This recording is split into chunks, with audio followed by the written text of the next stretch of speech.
If you were to ask me 2 years ago, what's my job, photography or toys, I would have said photography. When the pandemic really took hold, I was actually in London for ToyCon UK, and all this stuff was going down, and then I just kind of realized, oh, not only is the show Creature Bazaar not gonna happen, but I'm not gonna be able to take pictures for however long this thing lasts. And so we were able to pivot quite quickly with Creature Bazaar and turn it into sort of a soft vinyl online superstore, which was really great. So right now I spend most of my time working on toys, whether it's painting, designing, building online stores, or creating Pop Shop Live videos or whatever else it is. So it's been pretty weird to kind of move in that direction. It's the first time in a year and some change I did my actual first elaborate photo shoot, and it was just so weird to actually kind of pick up those tools once again and not really know which one really is going to be at the end of the day what I'm doing, or if it's going to be something completely different. I don't know.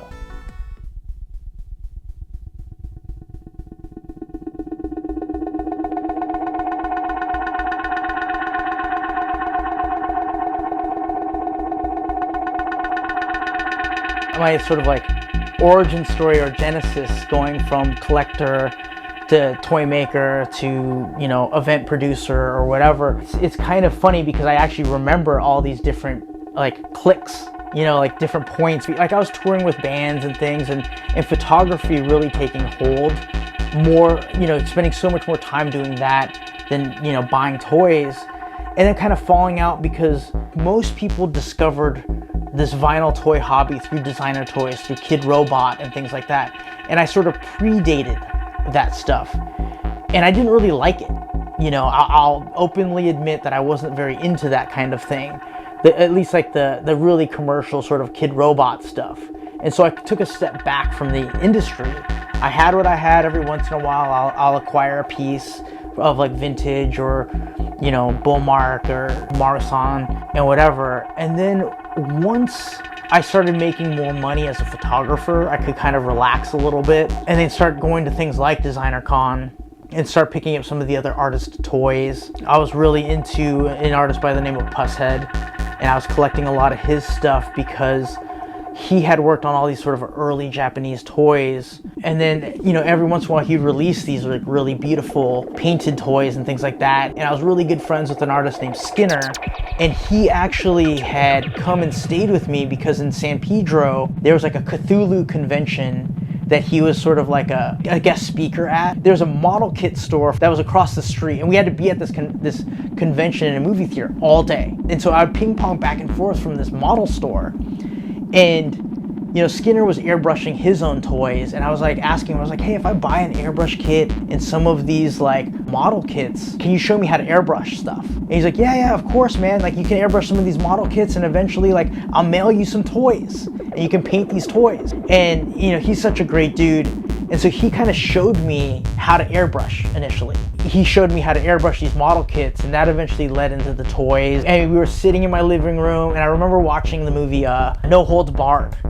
I think it was a double feature of No Holds Barred and CB4 or something like that.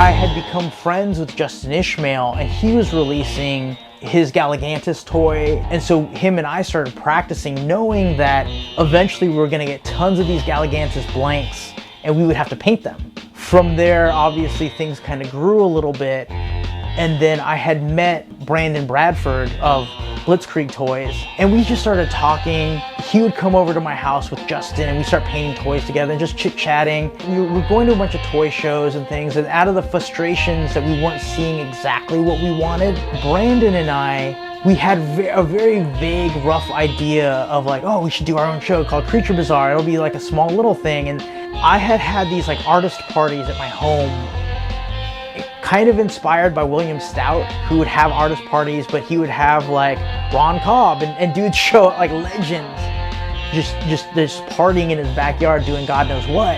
And then I have a good backyard to kind of host a lot of people, And so we started having parties in my backyard, and I was talking to guys like Paul Kaiju and being like, hey man, like we can do like a backyard party where we can like sell stuff. We can invite like a bunch of the top fans that we all know each other. And this is really before I was really working in a lot of toys. And he was just like, yeah man, yeah, that sounds cool, whatever. And then after a couple of the parties, I think everybody was just like, yeah, let's do more of this. And a lot of the artists were like, at DCon, my favorite part is the party you have in your backyard. And then the idea was just like, okay, what can we do to make this happen all the time? And then, you know, the whole having your own Creature Bazaar convention really kind of took hold. Brandon and I, we took a trip to Japan a few years ago. And it was really crazy because he was going on his own, and I had never really taken like my own personal vacation, like a toy hunting style vacation or whatever, as an adult. You know, like I would go on tour, I would go visit a girlfriend out of town, or I'll do these other things, but like kind of like the weird bro toy fest. And we were just traveling around Japan, and I was just like, look man, I'm down to do this, but can I sort of like take control of the vacation? I couldn't believe that he actually said yes. And I basically came up with the craziest sort of like toy tour where we're like on a train for 4 hours going one direction. They stop at like 3 stores over here, and you take the train back at like 10 at night to get back to our hotel in Tokyo. And we're just ping-ponging all over Japan like this, meeting up with our friend toy makers and everything. And we just sort of got this feeling like everybody just wanted to hang out. And then that kind of turned into like, okay, if we can hang out and make money at the same time, that's where like, okay, Creature Bazaar. I'm really good at sort of having like these like crazy ideas, and then he helps kind of like reel me back into like, this is how it's actually manageable. We can't go beyond this certain point because it's too crazy. And then he'll kind of like wind me up and then like send me in that direction to sort of like implement the ideas and find things. So it's like we're a really great pairing on that level of Creature Bazaar. And then we get all the other toy makers involved, and it becomes a whole other thing. And it's kind of like this really kind of like awesome chaos. You know, for some reason, like I have the kind of memory where I can hold on to the most ridiculous and obscure information, but when you're asking me actual important things, or like things that might like, I don't know, change my entire life for the better, I'll forget. I'm dumb like that. But when it comes to things like toy collecting or connecting with specific artists, it's that weird information that I think bonds us really a lot together, which is really funny because I'll sit and we'll have like parties at my house, and I'll put in like weird obscure movies where guys are like, I know this movie, I don't know what it's called. This is like, this thing terrorized me as a child, it gave me nightmares. Like, I can't believe you just put this on. Like, you're so crazy, and this is why we're friends. Like in all the industries I sort of work in, I'm always sort of recommended by somebody else because I like an idiot, I'll whenever I say I'll do something, I just do it. Whether it ends up costing me more money than I could ever imagine, or, you know, I might make some money off of it, but at the end of the day, you know, everything I really ever have acquired in life is really through a recommendation through another person. And because that is an ongoing thing in my life, I can't help but keep doing that over and over and over again, where somebody will be like, oh yeah, like I know this guy that works on these toys, and as long as I believe in it enough, I'm willing to kind of throw everything I can at it. And so with a lot of like the Japanese guys, I've been to Comic-Con probably every year since I can remember, except for one. And the one year I didn't go, I was so upset with myself. I didn't go because I went and did another job to make money, that I ended up buying my life-size Han Solo and Carbonite, because I was just like, what's the nerdiest thing I can think of to keep true to sort of my roots? Those kind of things always circle in my life of like, you know, I'll work on a toy project, and you know, I don't work on many, but the ones that I do work on have to leave like a large impact. I worked with Justin Ishmael and M1 Go on the Ray Harryhausen Cyclops trike toy. And it was really because of my love for Harryhausen, which I had met him and Ray Bradbury one year, and they were like the coolest dudes I'd ever met. Enough so that I think like a week later, like Ray was telling me about like he was doing a thing at the Egyptian Theater, and I just had to go. knowing that there's gonna be like 1,000 people in this movie theater, but I just felt like he was talking to me when he was just like, oh yeah, you should come to this thing. I'm doing a screening of Clash of the Titans, whatever. And you know, I'm just that crazy dude that's just like, oh, Ray's talking to me, I have to go. And you know, I never saw him, I didn't shake his hand or anything at the screening, but I just felt like it was just like this magical moment. And just like when I had met Forrest Ackerman of Famous Monsters of Filmland, he was at a really old state, and he was not living in the old mansion, but he was living in a smaller home. And I had talked to him about various things, and he was just like, you're one of the guys that knows the truth. You know, you're here for the fans, and you know, you might be part of the next generation of monster makers or whatever else. And I take that to so much heart that it almost haunts me, so that I have to go back and sort of do these things in a very appropriate way to honor the dudes that came before me. And so I think when it comes to people trusting me or people recommending me for various projects, it's sort of that passion they see that, you know, it kind of helps me, because it turns people away where they're like, oh, Quang is so crazy that he's going to spend all my money to make it correct, or he's so crazy that he's gonna make it right. And like when it came to the Harryhausen trike, it was just like, I worked with the various toy makers so hard because we're like, we get one shot at this. And, you know, and I'm lucky that it came out in a way that made me super happy. And, you know, it's kind of weird because I talk about it a lot with people where I'm like, I peaked with one of the earliest toy projects I was on, you know, because I'm never going to be able to beat that one. When you're making a toy, let's say like ejection molded G.I. Joe action figure or something that you would find at a big box retailer, when it comes to the production of that toy, there's hundreds of thousands of dollars that are put there, and you'd have to make thousands of toys to make your money back, to make it profitable. When you're looking at a soft vinyl toy produced in Japan or China, you're able to make them in much less quantities because the initial startup costs are so much smaller. There's still a lot of money. When people actually will hit me up and be like, oh, hey man, I want to work with you to make a toy, I kind of have to break it down for them because they generally believe that it's much cheaper to make than it actually is. And so I'm unfortunately the guy that has to let people down and let them know, like, hey, you're probably going to have to take another mortgage out on your home or something like that to make the step into these types of toys. But when you're able to do that and speaking to an audience of a couple hundred people as opposed to tens of thousands of people or thousands of people, like, it's pretty cool to be able to make a toy that's like highly durable. You know, like I love like a lot of the resin toy makers, but their stuff's fairly fragile. And obviously how it's painted and all that gives it personality. And the one-off nature of soft vinyl toys is so fun because, you know, I've been a part of it when I've painted something and been like, I know that there's somebody out there that would love this piece, but I don't know if there's 100 people out there that would love this piece. So you're able to kind of like play in that world a little bit and tell like smaller stories, which is kind of the great nature of this style of toy.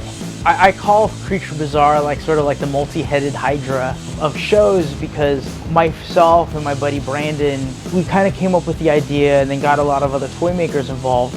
I love Decon and what Ben and his team has done, but Decon is so much wider because it encompasses a lot of art and designer toys and all these different things where like the low run handcrafted soft vinyl toy, it's like just one aspect to a much bigger piece when it comes to Decon. And so we kind of went into it with the idea that we could make a show much smaller but be a little bit more poignant when it came to that style of toy. And like the thing is that I come from a background where I collect so many different things. I collect original comic book art, records, movie posters, and what I realized is that like we all kind of collect to some degree all the same stuff. I'll have a bunch of latex masks lying out and my vintage toy collector buddies will be like, dude, I love these. They're interested in them. And so I wanted to kind of make a show that kind of incorporated all these little pieces to some degree. And because I knew a lot of the latex mask guys that love soft vinyl toys. I know a lot of like soundtrack movie collector guys that love latex masks and just all this stuff kind of jammed together. And then with art kind of being a part of it as well, I was like, well, why can't we just have a show that incorporates all of it? And that's where Creature Bazaar kind of came together. And I talked to a lot of the other toy makers, and I'm like, yeah, man, like this is something I think we could do. There's so many of us involved. I'm just sort of good at picking up all the jigsaw puzzle pieces and putting them together to make something. And that's why I think a lot of people contact me to talk about Creature Bazaar stuff, because I'm that guy. There's just so many different parts to it. And it's basically just a more specialized show.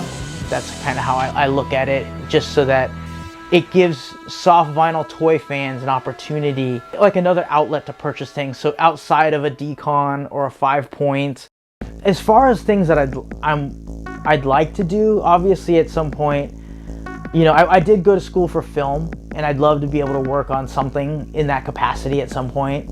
I am working on some comic book projects with some friends of mine, Brandon Bradford and Christopher Ulrich. I'm all over the map with sort of like my inspirations, and like the comic project I'm working on is written in a way that it kind of like embraces all the different things I love. I've helped write a lot of different things over the years, and generally the way that I work is somebody will go off and give me like an elevator pitch for something, and they're like, hey, can you go off and work on something like this? I was like, okay, yeah, it's like a drama that involves like aliens and whatever else, and it's just like, I'm able to kind of come up with stuff pretty fast when it comes to that. Because I move in so many different directions, it's hard for me to keep focus on one thing or another, and so that's why this comic project kind of excites me quite a bit, because I only need to write probably like within like 5 issues at a time for something like this, as opposed to coming up with like an elaborate script and things like that for like a TV show or a movie. Where I see myself in the future, obviously I hope Creature Bazaar grows into the show that we had always wanted it to become. Because we had a full programmed out show in Glendale, and that obviously didn't happen because of the pandemic, and we shifted into an online, whether it's an online store or online event situation, which has been really fun and great to do. I'd love to actually have a physical show, and I hope that grows into something. There's like these phenomenal festivals in Japan called Wonderfest and Superfest, and we always kind of wanted it to sort of be like an American version of those kinds of shows, or bring back sort of the experience of like the hotel ballroom style like comic book conventions. I was very fortunate to kind of go to the last of the real versions of those. Those shows still occur today, but they're much different than they were, because I think like the big shows kind of took over in that scenario. So I'd love for that, as an artist within the toy realm, I'm connected to Creature Bazaar, and I'd love to see that grow and become something that's a little bit more synonymous throughout the world. And it's something we've talked about at great length. Where could we go? It's really cool to work with people collaboratively, that we all sort of like, we run at the same pace together. That's how I work with like all sorts of different artists, whether I'm working with like Michael Scottum, Draculazer, Bilwana Spoons, Paul Kaiju. A lot of these guys, it's like I just feel like we're all moving together versus someone sort of being like the star in the group or whatever. And we're lucky because I think guys like Ben at Decon and other shows sort of see the vision, and they like that we're not interested in getting bigger, we're interested in just getting weirder.